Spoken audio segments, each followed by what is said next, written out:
অশ্রু নদীর সুদূর পারে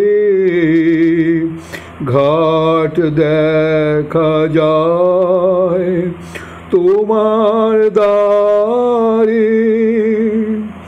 অশ্রু নদীর সুদূর পারে ঘাট দেখা যায় তোমার দ্বারে।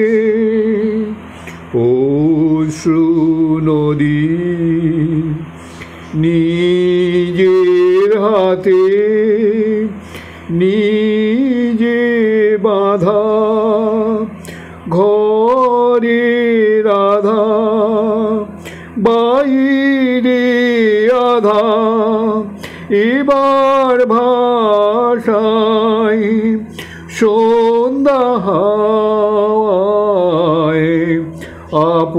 আপনারি।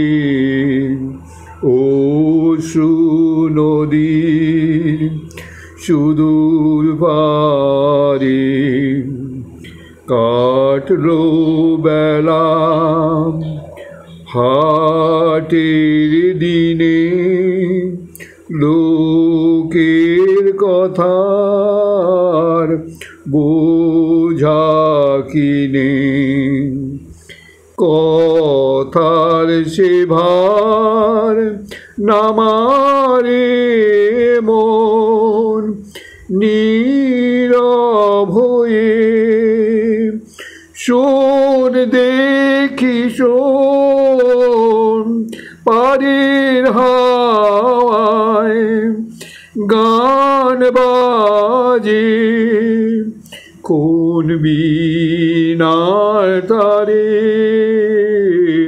অশ্রু নদীর সুদূর পারে ঘাট দেখা যায় তোমার দ্বারে।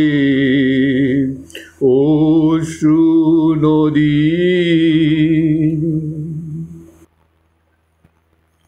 এই স্বামী তুরানন্দের উদ্যানে চলছে। লাটু মহারাজ যখন তখন ঘুমিয়ে পড়তেন বলে ঠাকুর একবার খুব রেগে যান, তাকে তাড়িয়ে দিতে চাইলেন। শেষে স্বামীজি ধরে পড়ে সব গোল মিটিয়ে দিলেন। লাটু মহারাজ তাই বলতেন, যদি গুরুভাই হয় তো বিবেকানন্দ। সারদা স্বামী ত্রিগুণাতীতানন্দ মঠ ছেড়ে বাড়ি যেতে চাইলে মহারাজ স্বামী ব্রহ্মানন্দ তাকে বোঝাচ্ছেন, কেন যাবি? নরেনকে ছেড়ে কোথায় যাবি? এত ভালোবাসার কোথায় পেয়েছিস? আমিও তো ইচ্ছে করলে বাড়ি গিয়ে থাকতে পারি, তবে আমি কেন পড়ে রয়েছি এক নরেনের ভালোবাসার জন্যে।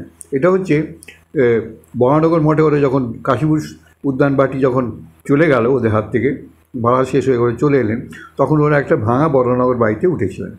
তো সেখানে খুব খাওয়ার কষ্ট, তো হয়তো বৈরাগ্যের জন্যে হোক বা খাওয়ার কষ্টের জন্য যাবে না, অন্য সবার তো কষ্ট হচ্ছে, সেই থেকে হয়তো নিজের সবাইকে রিলিফ দেওয়ার জন্যে বা বৈরাগ্যবশত ত্রিগুণানন্দ ছেড়ে যেতে চেয়েছিলেন, মঠ থেকে চলে যেতে চেয়েছিলেন।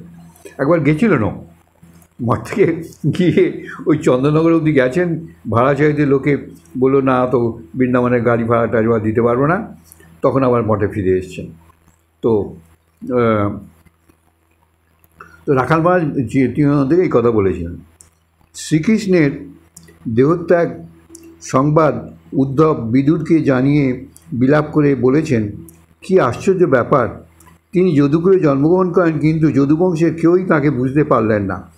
দিবারাত্র একসঙ্গে শোয়া বসা খাওয়া খেলা প্রভৃতি সত্ত্বেও জগৎ চিন্তামণি পরব্রহ্ম সাক্ষাৎ ভগবান শ্রীকৃষ্ণকে কেউ বুঝতে পারল না যদুবংশের।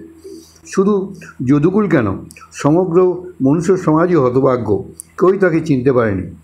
উদ্ধব ঠিকই করে বলেছেন, আমরাও স্বামীজির সঙ্গে একসঙ্গে কাটালাম, একসঙ্গে খাওয়া বসা চলা শোয়া গল্প গুজব শাস্ত্রপাঠ হাসি ঠাট্টা দিনের পর দিন বছর পর বছর করেছি, কিন্তু স্বামীজিকে আমরা একটুও চিনতে পারিনি, তাঁর স্বরূপ আদৌ বুঝতে পারিনি। তিনি যে অত বড় মহাপুরুষ ছিলেন তার বিন্দু বিসর্গও আমরা বুঝতে পারিনি যতদিন তিনি জীবিত ছিলেন। এখন আস্তে আস্তে একটু একটু যেন বুঝতে পারছি। ঠাকুর যে কত বড় মহাপুরুষকে সঙ্গে এনেছিলেন তা আমাদের বুদ্ধির অগম্য। যতই উদ্ধবের কথা শুনছিলাম ততই মনে হচ্ছিল উদ্ধব ঠিকই বলেছেন। স্বামীজির সঙ্গে আমরা কী না করেছি, কিন্তু আমরা তাকে ধরতে পারিনি। তখন আমরা ভাবতাম তিনি আমাদেরই মতন একজন, তবে খুব উঁচু ঘরের, সব বিষয়ে আমাদের চেয়ে এক্সপার্ট এই পর্যন্ত মনে হতো। আমার মনে হয় এত বড় মহাপুরুষ একাধারে এত গুণ ইতিপূর্বে আর জন্মগ্রহণ করেনি।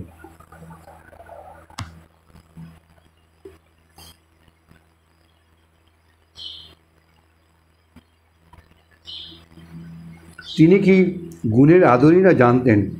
এতটুকু গুণ দেখলে তিলকে তাল করে বলবার অভ্যাস তাঁর ছিল। লোককে ঠেলে ঠুলে দেওয়ার অসীম শক্তি তাঁর ছিল। কী মহাপ্রাণ ছিলেন স্বামীজি! সকলের জন্য কী ফিলিংস, সমবেদনা বা অনুভব করতেন। সকলের জন্য এত প্রীতি, এত সহানুভূতি আর কোনো মানুষের মধ্যে দেখিনি, আর দেখাও যাবে না। তার কথা শুনলে মরা মানুষ বেঁচে উঠত। লোকের সঙ্গে কথা কইতে ঘুম পেয়ে যায়, লোক কোনো উৎসাহ আসে না, কিন্তু স্বামীজির কথা শুনলে মরা মানুষ তড়াক করে লাফিয়ে উঠত, বলতো দাঁড়াও দাঁড়াও, মরে তো গেছি, কথাটা একবার শুনে যাই। তার কথার এতই জোর ছিল যে ভাব ও ভাষা হৃদয়ের অন্তঃস্থলে তখনই পৌঁছত, একটুও বিলম্ব হতো না। সময়ের ভুল হয়ে যেত, লোকে নিজের অস্তিত্ব ভুলে যেত। সকলের মনকে এক উচ্চ ভূমিতে তিনি তুলে দিতে পারতেন। স্বামীজি আমাদের ফাঁকি দিয়ে চলে গেলেন। যত দিন যাচ্ছে ততই মনে হচ্ছে কেন তার সঙ্গে আরও বেশি করে মিশলুম না, তার কথা কেন আরও শুনলুম না। এই হচ্ছে গুরু ভাইয়ের অভিজ্ঞতা, গুরু ভাইয়ের অভিব্যক্তি। দেখুন, স্বামী নিরঞ্জনানন্দের অভিব্যক্তি। এখানে আমি আজকে এটা শেষ করি, এরপর হবে স্বামী শারদানন্দের অনুষ্ঠান।